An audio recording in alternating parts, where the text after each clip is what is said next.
Hello everybody, welcome back to my channel.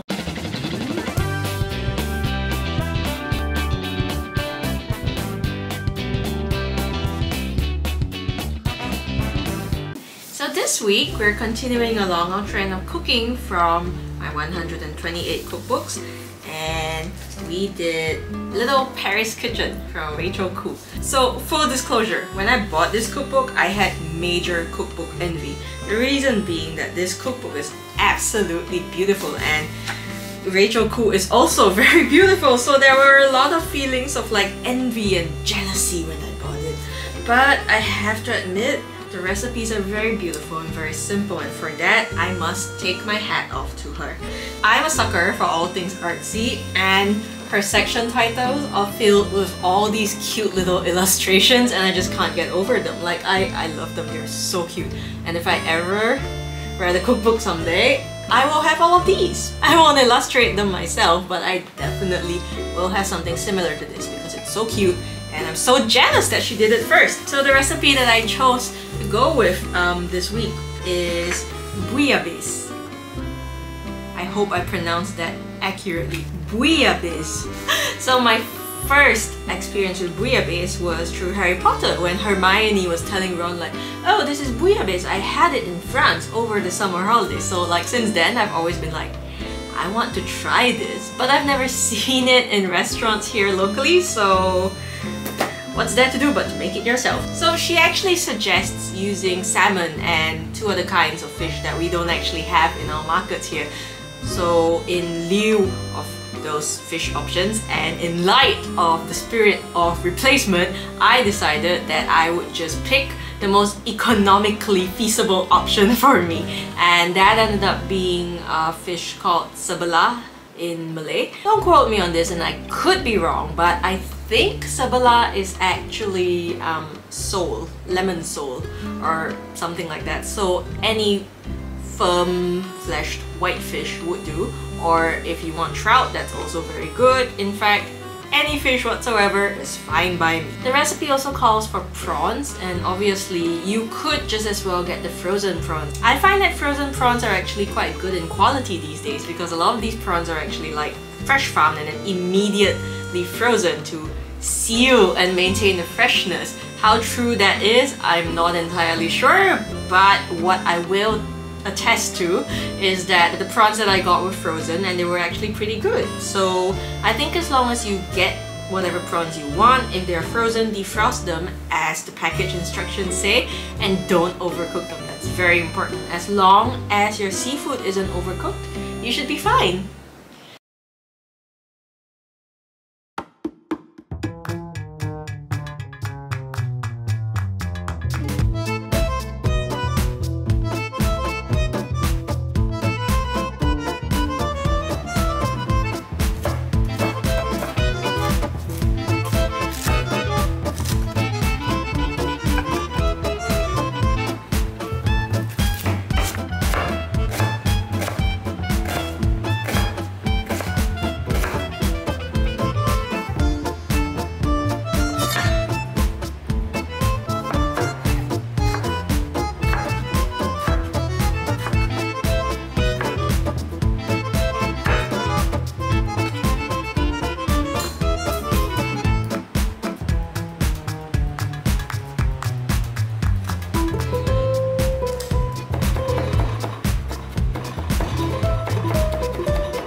gotta say, as much as I love this bouillabaisse recipe, like the fish stew itself is absolutely delicious, but the MVP of this recipe is definitely the rouille. So it feels like a combination of mayonnaise and mustard, and I think that is essentially what it is, but it is so good. And I didn't actually get bread, which I sorely regret, but it's also just as good spooned over the stew, and I think it really adds a lot of flavor into the tomato dish, you know, because there's all that tomato, that sweetness, that spice, and then you add in the garlicky, smooth, creamy, buttery rouille, and I just like, don't skip it. Whatever you do, do not skip it, because I was sorely tempted to skip it. I mean, like when it comes to recipes, the one thing that I hate is recipes that include just the egg yolk or just the egg white, because I don't like wasting the other. But something told me that I did not want to skip this, and I didn't, and just the best thing I've ever done. I do not regret this decision one bit. I can only imagine how great it would be spread on toasted sourdough bread. In fact, I feel like I must do that at some point this week. So it's really, really good. Adding the spring onion, I feel, is also really, really necessary, because it gives you that flavor of onion without being like acrid and burny. So don't leave that out. If anything, it also adds a gorgeous bit of color, which I think is always good. Thank you all for watching. I hope you all had fun and learned a little something. If you did enjoy this video, don't forget to hit the subscribe button, as well as comment below with what you'd like me to cook next. Don't forget to share the video and hawk me to all your friends. Until next time, I hope you all stay safe, and I look forward to seeing you again soon. Bye!